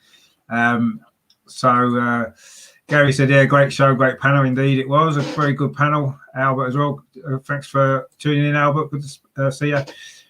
And Shane there, nice to see Newcastle trophy cabinet behind. That's not a trophy cabinet. That's a Lucozade cabinet, by the way. I'll just point out the trophy cabinet is upstairs in St James's Park. I thought you might have had Tottenham's trophy cabinet on higher since it's empty. Well, yeah. I'm going to have to change my background. I'm getting too much flack about this dressing room. You know, I quite like it, actually, to be fair. I got loads of rubbish yesterday about John and Joe Linton having a massage behind me and all sorts of stuff. So, you know, I may change it in the coming weeks. Well, it's good fun. It's still good fun. John loves it anyway, doesn't he? John just. Oh yeah. He's a good sport.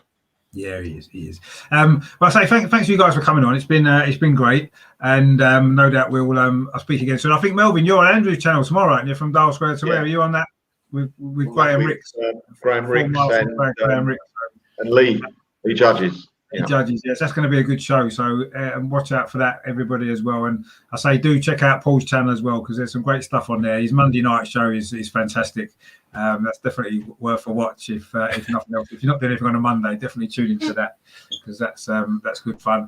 And thanks to all you guys in the chat as well, Ben and Russ and Ryan, Shane.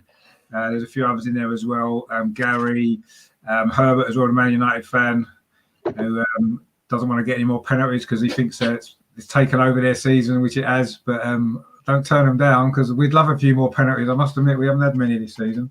Yeah. And of course, on Saturday, because you said you're playing West Brom, it's the two Arsenal players coming against each other, isn't it? Because Maitland-Niles is on loan at West Brom, and you've got it's Sunday on Amazon Prime. I think it's on this time. I'm not expecting a classic. I mean, I'm really not, just because of the two managers. You know, there's a possibility because of our injuries, we're going to do away with the attacking formation and go back to 5 at the back. And it could be, it's either going to be a really boring game or it'll be a 4-4 classic. But, you know, I'm talk to us about forums, Paul, please. Oh, sorry. Yes, I know. I apologize for that. No, I just, you know, we'll see what happens. But I mean, the confidence is low, really low amongst the fan base at the minute. We just can't see a way out, especially now with the injuries. But it's time for the other players to step up, really. So we'll see what happens.